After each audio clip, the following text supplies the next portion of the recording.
Welcome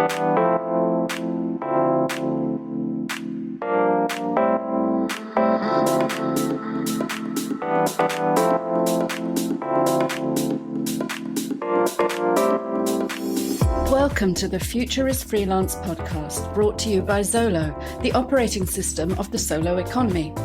Every week we'll be serving up an audio cocktail of expert tips, inspired insights, and stories from the frontiers of freelancing to help you grow your borderless business to new heights and live life on your own terms. So kick back, grab a snack, and let's get started.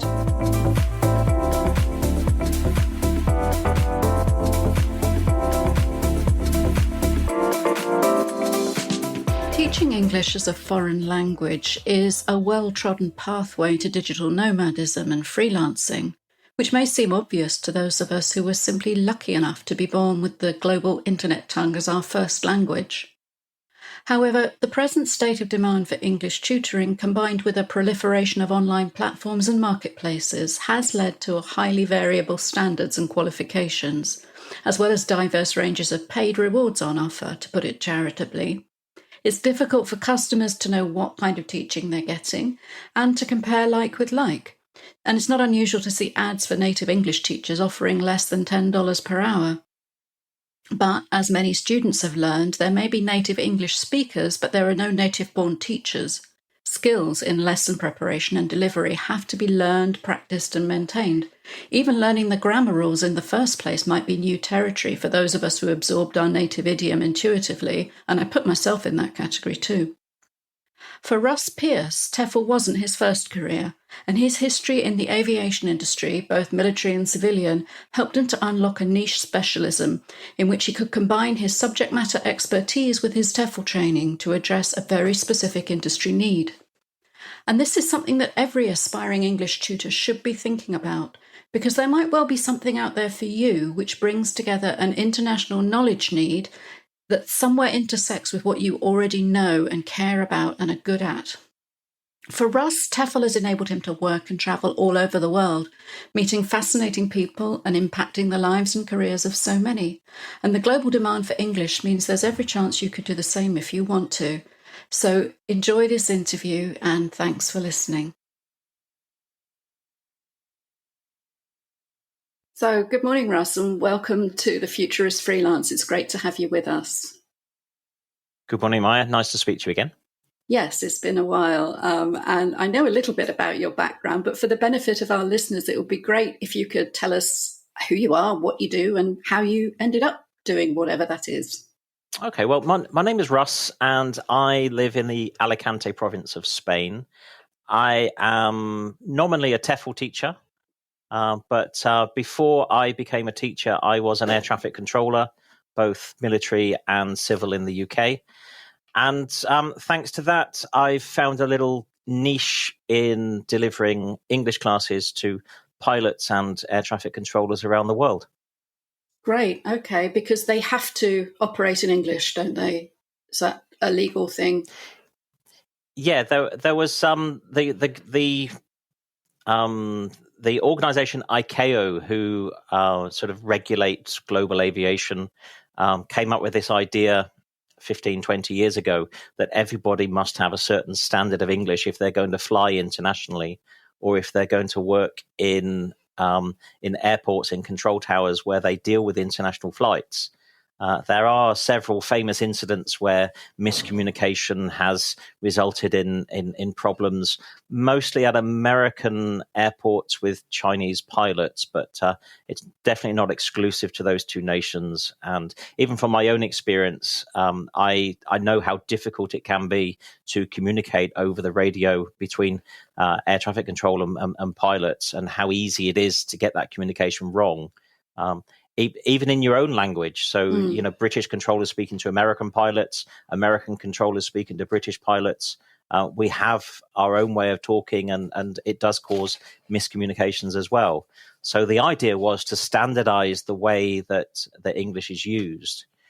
And when it comes to actually giving instructions, there's standard English anyway. There is a complete sort of breakdown of how you give instructions, but it's when you have to move away from those instructions in emergency situations that both the pilots and the controllers need to be able to communicate what's happening and what they need.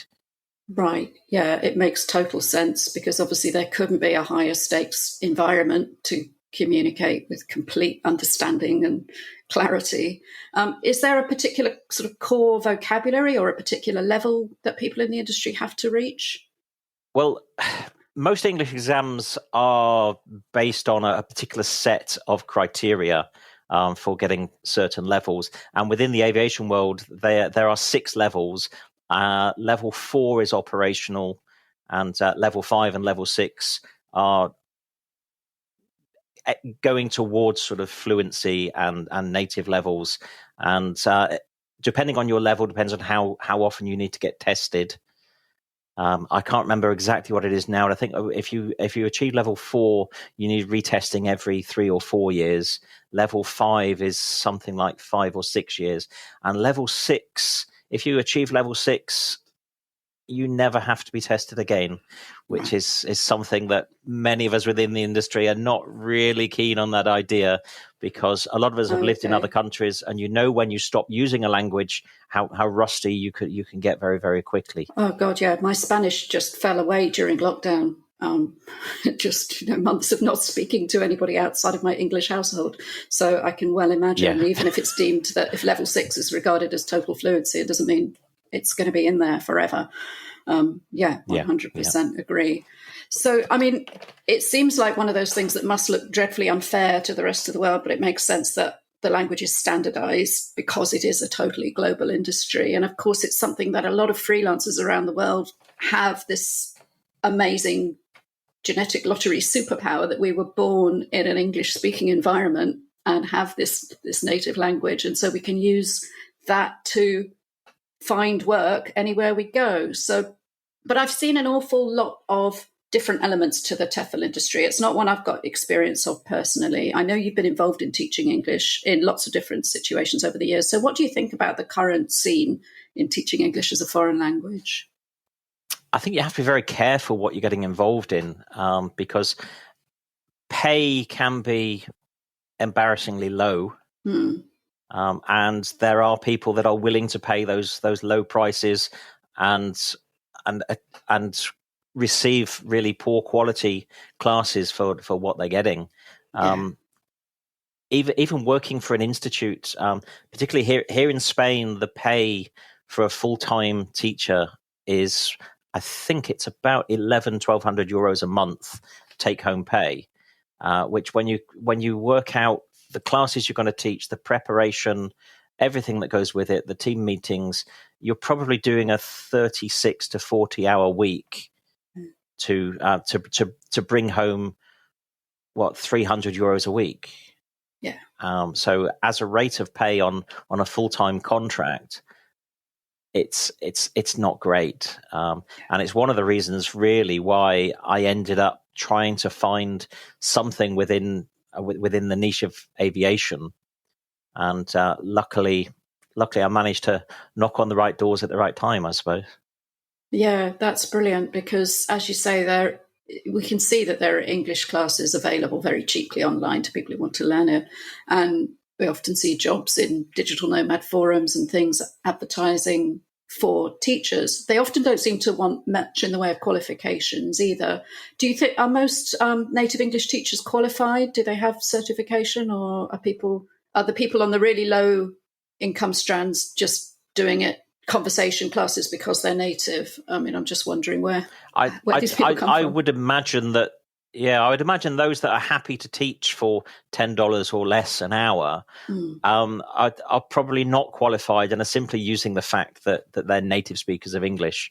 But when I did my TEFL course, which is now 16 years ago that I did that, I learned so much about English grammar. I had no real concept of the grammar in English, simply because we never got taught it at school. No, we didn't. I think we're probably a similar age. We were that generation that it wasn't really fashionable, was it? Yeah. I didn't know what nouns and verbs were till we started French. And so it was quite something to go into this environment where you're learning to teach and suddenly find that you're having to learn your own grammar in order to be able to teach it. And there are still aspects of it that I can't teach without some sort of cheat sheet in front of me. Yes, because it's, you've got this incredible situation with, say, adjectives, the order of adjectives. In English, it's quite important that we put multiple adjectives in the correct order. And I'd never given it any thought at all. And it's one of my sort of strongest memories from the course was that everybody was given a list of adjectives to describe, I think it was a box or a hat or something. And we had to put them all in the right order. There were about 10 of them. And the British and American teachers all did it instinctively and got it in absolutely the correct order. Yes. And we had 2 Belgian teachers on our course as well. And they had to remember the order that it had to be done in order to get it correct. Yeah. So it's the things you intuitively know because you grew up speaking the language is, we have no idea what we know. I've seen that list and I couldn't tell you what it is either. But all you know is that if you get it wrong, the sentence just looks insane and you would never ever I can't say it teach. Like I can't teach that without the list in front of me. Yeah, of course. I instinctively get it in the correct order, but it's and there's so many parts of English grammar that work that way. And of course, English is full of exceptions as well. Of course, and that's a real pain. And then students always say, but why? And so I don't think about why, just do it. Just because you wouldn't say it like that. That's all you Why need do we to say know. knives and forks, not forks and knives? Well, we just do. Yes, but it feels like we should be paying the students to learn this horrendous irregular language at the end of the day. But I know what you mean about the way it's taught because my daughters learned English as a foreign language in Spanish schools. And, they'd sometimes ask me for homework help and things. And the way they were studying their native language was incredible. I mean, it was so forensic and structural. I mean, none of the kids in their class learned to actually speak it in any meaningful way, but my God, they knew what each part of each word was in the sentence and so on. And I couldn't always help with that, not without, Googling stuff, or I didn't have your cheat sheets to hand. So to be able to explain what the rule was, all I knew was that I write for a living. And believe me, you wouldn't say it like that. Yeah. It's interesting how it works between different languages as well, because obviously in English, you would always say black and white. You would never say white and black. Yeah. But in Spanish, it's blanco y negro. It is white and black in Spanish. Never thought of that. You're absolutely right. And I don't know how it works. No idea how language forms in that way. It's incredible. Absolutely fascinating. So there's so much to study before you should even be teaching generic everyday English to people. But I think what it's clear from talking to you is that there are lots of different niches that then you can go down, because obviously aviation, there's this certain levels that people have to reach and be certified in. There are other spheres like medical English or legal English and so on that people can niche down in. So, and it sounds like that's the best way to actually build a viable career with a normal Western cost of living to try and meet. So how did you end up then where you are now with the aviation specialism? Well, it's funny. It kind of happened by accident, really, I would say. And I think most of us in the freelance world have found that the best things happen by accident. And when I left air traffic control behind, I had a medical problem and I lost my license. So I had to try to find something else to do with my life, which was quite difficult because I joined the military when I was 16. Air traffic control was all I'd ever known. And it was quite difficult to find what I was going to do next. So I went off to university and got myself a degree in travel and tourism management. And while still sort of being a little bit lost about where the future lay, my wife and I went to London to a travel fair. And the idea was we were going to look at what it was like to do some overland Africa traveling, where you join a group and you're in a huge vehicle that's just going to sort of try to travel across the country without breaking down. And actually, when we saw the vehicle, that idea then was gone. We didn't fancy that at all. But while we were there, we saw a demonstration of TEFL. And we both thought, I think we could do that. And so that's how we ended up thinking about TEFL as a potential second career. Now, we are both in second careers, and I think that is a very different situation compared to, say, teenagers that go into it and use it as a means to travel. We did use it as a means to travel as well. So we took our course in Argentina. We went to Buenos Aires and we studied to become English teachers in Buenos Aires. And so we managed to teach for 2 years in Argentina. And then we went crazy places like Syria and Azerbaijan and Tunisia and Vietnam. So we've had a sort of a good amount of traveling through this. But there was always something missing. I enjoyed teaching exams and helping people prepare to take the exams to prove their level of English. But there was always something slightly missing. And I can't quite remember how I stumbled across aviation English. I think it might be probably just through a job advert or something that I saw. But having the aviation experience proved to be difficult in getting the jobs, because people perhaps saw me as a bit of a threat. Right.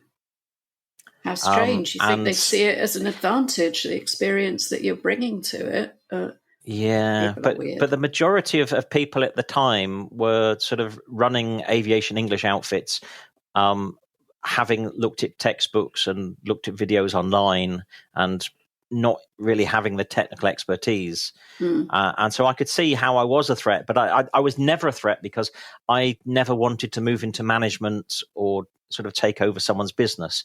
All I wanted to do actually was teach, but teach people that were interested in aviation. So I did eventually get my first break with that. That's what took us to Tunisia in the first place.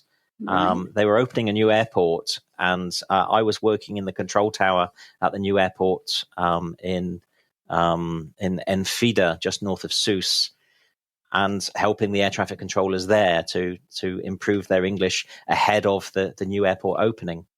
So that really was my break into it. There were some professional differences. There were some things that didn't work out, but hey, that happens. Absolutely. And thanks to that, I really got a taste for what I was doing. And eventually we ended up in Spain, and through being in Spain and wanting to break away from working for an institute, we had a lucky break again, and we both found work online for a company in Barcelona doing business English. Eventually that's what enabled us to move down to Alicante. Because we were working online and the cost of living here is far cheaper than it was in Barcelona. So that's why we ended up in Alicante. And then probably thanks to LinkedIn, I would imagine, I was in contact with some other people that were teaching English around the world, or aviation English around the world. And a guy called Henry Emery, who wrote the first aviation English textbook, he set up a company called Latitude Aviation English Services, and he approached me to do some work with a major air traffic control provider, who we won't mention for confidentiality reasons. Absolutely. And through that, I then picked up some courses with some major airlines with Latitude as well. And through contacts that I made there, I then met somebody else who ran similar courses, but with other major European airlines. And so I ended up being employed by Flying Start English as well as with Latitude. And it sort of grew from there. And the pandemic was great for us, because as the airline industry shut down, they needed to find things to do. Right. And so both pilots and air traffic controllers, in order to get furlough in their own countries, most of them had to take a course of some sort. And so there was quite a lot of work for aviation English during the pandemic. And then, of course, the airlines began to go back to their normal operations. And the first thing that gets cut is the training budget. Right. So Yes. now all of those courses are finished, and we delivered them successfully, but the airlines no longer have the money to pay for more courses like that. That's interesting, And because I've wondered if you'd suffered during the pandemic because of the cuts, but it makes sense. That's when people were grounded.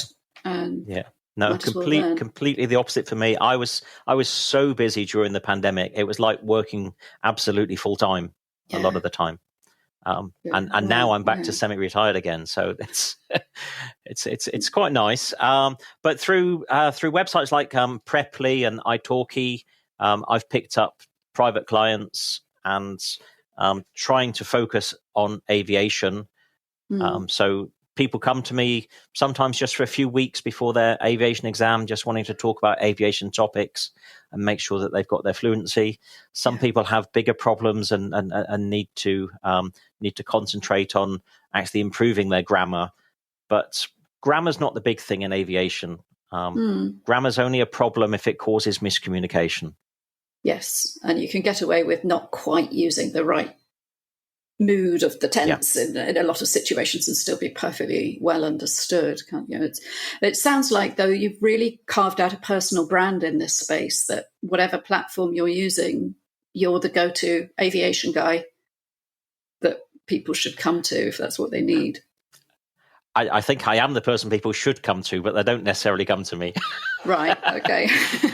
Because on those platforms, there are plenty of people offering what I do at a substantially lower rate. And unfortunately, this is the problem with diluting the product with what I would call vastly inferior product. As people get used to paying a lower rate and get dissatisfied with it, but are not prepared to pay the high rate.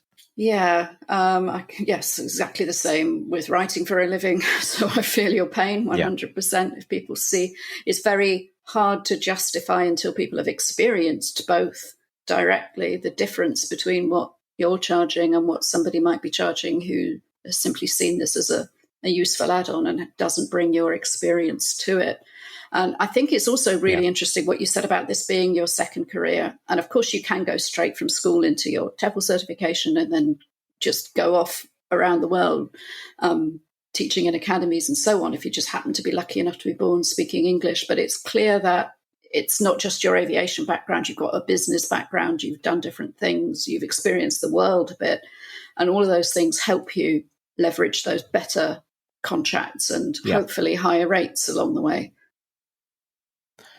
Higher rates are not perhaps what we would want them to be, but it's possible to earn enough money to survive and to do more than survive, really, nowadays. But it is difficult, and you do have to keep working at it. Yes, the best money in this industry is by owning your own academy. There's no question that's right. The best way. But you never fancied that. I've come no, not really. I mean, we're quite lucky in that we've got a firm sort of financial basis to our lives anyway, and that enables us to do as much or as little as we want, and to take chances sometimes as well. Also, no children. That's been a big thing with taking chances on some of the contracts that we've taken. But not just the expense, but the opportunity. You know, someone says, "Oh, do you fancy 5 weeks work in Libya?" Which is what we did 7 or 8 years ago now, and off we went at the drop of a hat for 5 weeks. Brilliant. It nearly blew up on our faces, quite literally, but it was an interesting experience. Yeah, absolutely priceless. And it's clear that clearly, whatever the hourly rates are, your work has taken you to some amazing places all over the world and has brought you other forms of riches in terms of experience and life. What's the best place you've been? Most memorable? It's really hard to pick a winner from that, but Trish and I both yearn for a return to Argentina. We spent our first 2 years teaching in Argentina, a year in the capital, which made us realize we don't want to live in a big city ever again. And then we lived in a smaller city called Salta in the north of Argentina for a year, and very, very fond memories of being in a smaller city like that, surrounded by people that don't speak English. And Wow. that was such an important thing, being in a Spanish-speaking country away from English speakers, because I think it did help me develop my Spanish skills, which until we actually came to live in Spain, I think we'd been on the road for about 6 or 7 years when we took a contract in the north of Spain. I think we'd always yearned to be back in a Spanish-speaking country. And again, it was an accident really that brought us to Spain, and yet here we are about to complete a decade in Spain. So it's home now, and I can't imagine. Somebody would have to offer me something really special to take me away from Spain now, I think. Yeah. Well, happy Spaniversary coming up. That's great. And I know that you mentioned being able to travel really spontaneously, like if you get an intriguing gig somewhere weird, you can just go. But in terms of the freedom to go for longer periods, now we want to keep our clean ratings, and I'm going to mention the Brexit word, so try not to swear, but has your passport status as a Brit in Spain made it more difficult to take up different jobs that might take you away from Spain for any length of time? Has that been an issue? It hasn't been an issue because I've been working online. And so everything that I do is done from within Spain. And so everything is declared in Spain. So that's not a problem. But there is an opportunity coming up later this year where I might have to teach face-to-face in another European country from time to time. Right. And we are still looking at the legal implications of doing that. I can do the online stuff, but we don't know if I could legally cross the border and teach in another country. Gosh. Yeah. Face to face. And it seems to be quite a grey area because I wouldn't be living there. I wouldn't be moving there. And it's a difficult one, and nobody actually seems to have the answer to this. Yeah, that's pretty much the answer I expected you to give, because it feels like so much is in a state of flux at the moment, and it's not just about us losing our freedom of movement, but it's that difference of what constitutes the definition of where you do the work. If you do most of it online, if your business it's solely happening in another country, but it's not the one where you live or where you're tax resident. I don't know. I'm really hoping that all of this is going to converge. We had a really interesting conversation a few weeks ago with Lana Alia from Safety Wing, and they're doing a lot of work on the whole issue of passporting and global mobility and nomadism. And I don't know, these things are so slow to change, but let's hope that within a few years, at least, it will be easier to be completely legal. But to be honest, But to be honest, Brexit itself hasn't been the major obstacle for me. It's been the process of residency in Spain. And a few years ago, I was offered a very interesting opportunity, which I had to turn down because we were just coming up to the 5-year point in Spain. Right. And if I'd gone overseas to work, and it was in the Middle East, and had I gone, then I would have lost my residency status in Spain because I hadn't yet been here for 5 years. So after 5 years, you get the permanent residency, and you can then go away for a year or two on a contract without losing your residency status. But prior to that 5-year point, I would have lost my residency status. And because we'd already decided the long-term the long-term vision for us was staying in Spain, we had to take the decision to say no to what was quite a lucrative gig, because it would have affected our long-term prospects in Spain. Yeah, so would that have reset the clock on the 5 years, basically? Completely. Yeah. Completely. And potentially it wouldn't have reset until after Brexit. All right, yeah, way too risky at that point then. Yeah. So there was no question about it. Staying in Spain was the option. And luckily, after turning that gig down, that's really when things started to pick up for me with the two aviation providers that I work for. Yeah. Oh, it's funny, isn't it? How these things sometimes it's meant to be but you just don't know the reason yet.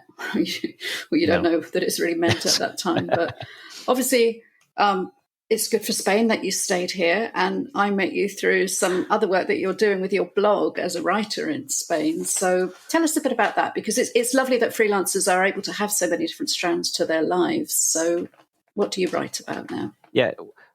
Well, I've got a blog called anythingbutpaella.com where I write about different places in Spain that are usually off the tourist trail and things that people would perhaps be interested in if they want to break away from sun, sea, and sand.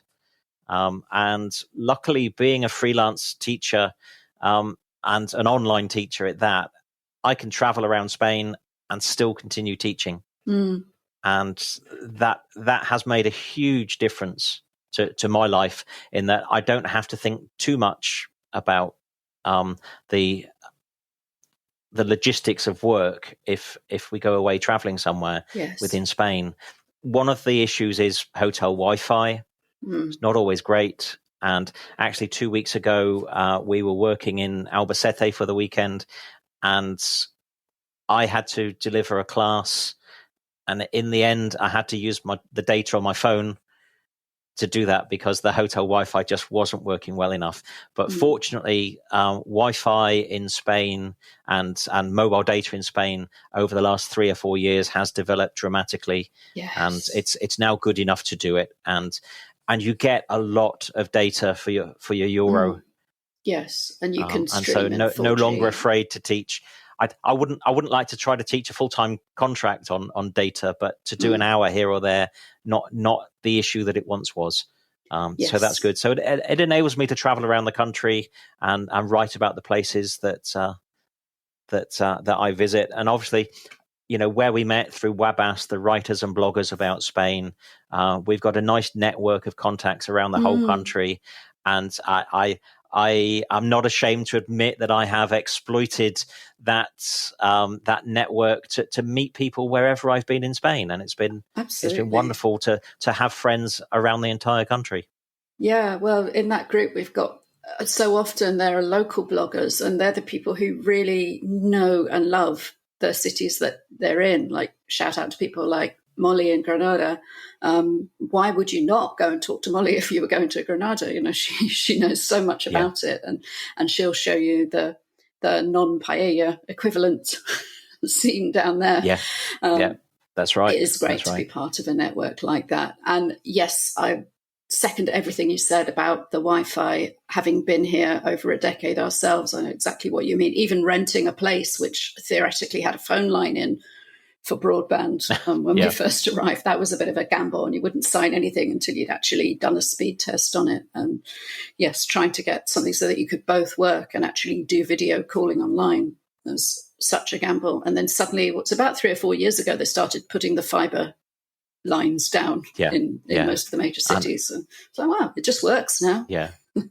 It's absolutely amazing what we have and what we pay to have such a good connection. And I go back to the UK, and people seem to have more downtime to their connections than we ever experience here. And I don't really understand how Spain have done it, whether it's because they've done it really from such a low base, so they've had to invest properly rather than just gradually building up. But whatever they've done, I'm more than satisfied. It's really interesting, isn't it? It's like those technology leaps, like the way that mobile communications and payments was so far ahead in parts of Africa than in Europe. Simply because they never had that copper line infrastructure, and Europe's so far ahead of the US in things like mobile payments because they built it later. And my parents had a place in West Wales for a long time, and they couldn't even get 4G down there. We couldn't get any form of usable broadband. I remember so many occasions struggling to work, and it's like, no, we've got it fixed now. We've definitely got something working. And they had a satellite phone down there at one point. And that was UK mainland just a few years ago. And the cost of that kind of broadband, dear Lord. And then you find one of your kids just doesn't understand it, and they've been watching YouTube all afternoon and they used a month's data, because they're used to growing up in this all-you-can-eat environment where nobody says don't stream. So it's amazing what we take for granted. So the infrastructure is getting there, certainly in Spain, in much of Europe, in much of the world, to let us do work like TEFL from anywhere. Yeah. Would you say then it's a good move? Interesting it's interesting in Spain that although the technology is there, the number of companies that still have very poor websites or don't even have a website, Yes. I find that incredible now. That it's still the case. So I think, for freelancers that are able to come to Spain, I think there's tremendous opportunity still with website design here in Spain, because there's an awful lot of people that have not jumped on board with that yet. Yes. But what I really wish is, I really wish, though, that places would use the native English speakers that are around them to just to at least have a read of what they're publishing sometimes, because some of it's dreadful. Google Translate has improved a great deal in recent years. And I think even if they just ran their website copy through it now instead of the version 5 years ago, it would be. Yeah. But as you say, there are so many native speakers who could just give you a little sense check and say, no, you shouldn't have hand grenade smoothie on your menu in your beach bar, to take an example from but I think Spain is actually a country with tremendous potential for freelancers. But obviously the Brexit situation has made it a little bit more awkward for those that don't already live here. Yes. But hopefully later this year, we're going to see some movement on the digital nomad visas. Wow, that'll be interesting. Yes. It's certainly.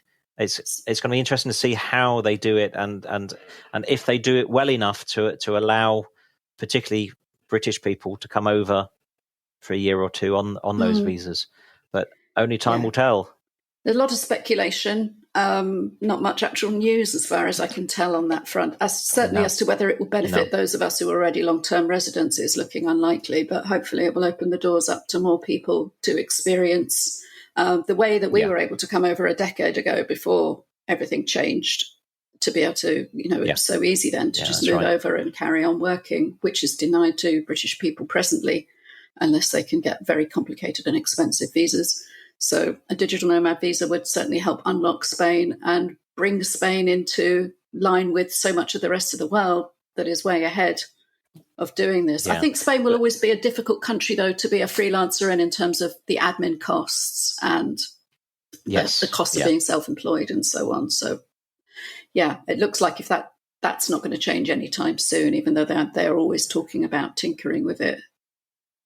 Yeah, but I mean, obviously, we both live in the Valencia Comunidad, and they are one of the regions of Spain that are really pushing for this digital nomad visa to happen.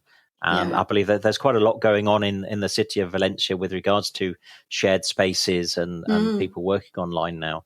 Yes. So we're here at a time of great development in that sphere, I think. Isn't it exciting? I mean, that's why it's so great to be starting this podcast now, because it really does feel like the future holds so much potential for being freelance, for working independently. And so many choices are continuing to open up in this weird pivotal time, whatever else is going wrong in the world. So just to wrap up then, good or bad choice, TEFL, for somebody who's aspiring to this lifestyle? Maybe they have the privilege of speaking native English. Would you recommend this as a route to go down?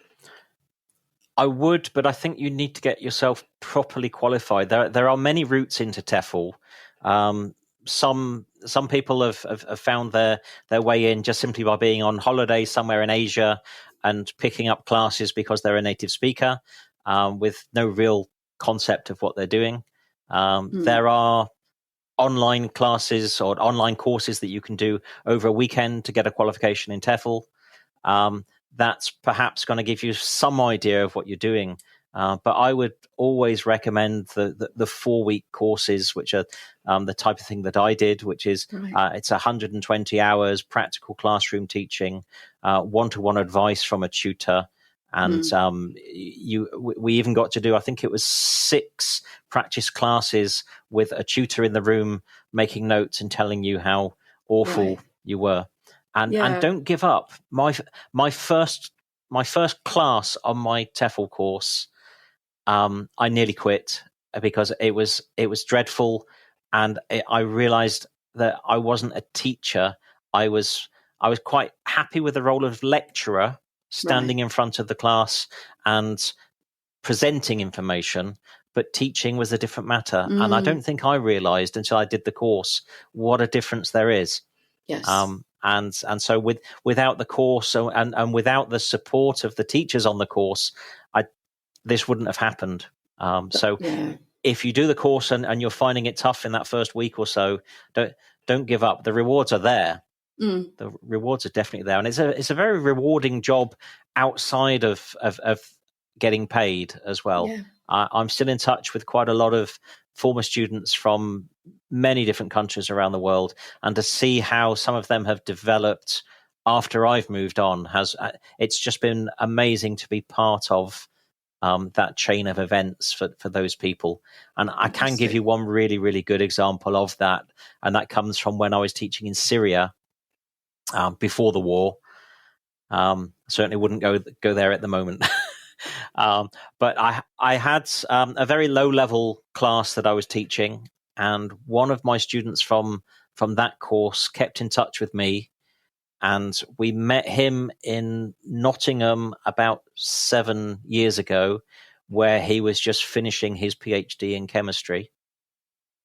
And I've since met him again, and he's now a lecturer in Cardiff.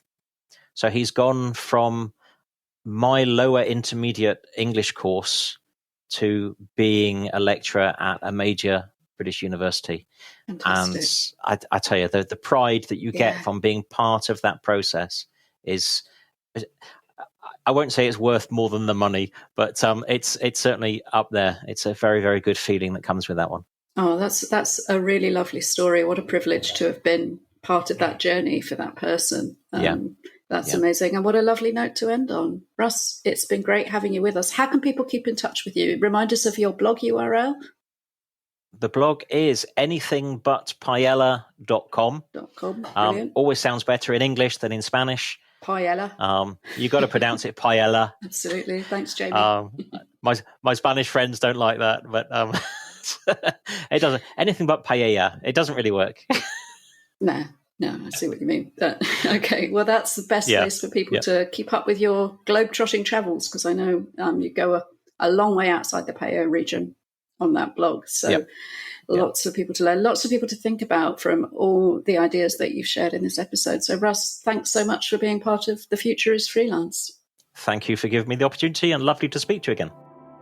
You've been listening to the Future is Freelance podcast, brought to you by Zolo.io, who offer compliance, taxation, invoicing and admin solutions for fiercely independent solopreneurs across the globe. From simply getting paid to launching a full EU-based limited company, Solo has you covered, thanks to Estonian e-residency and a superb suite of streamlined business software. If you enjoyed the show, please like, rate and comment, and subscribe to our feed wherever you get your podcasts.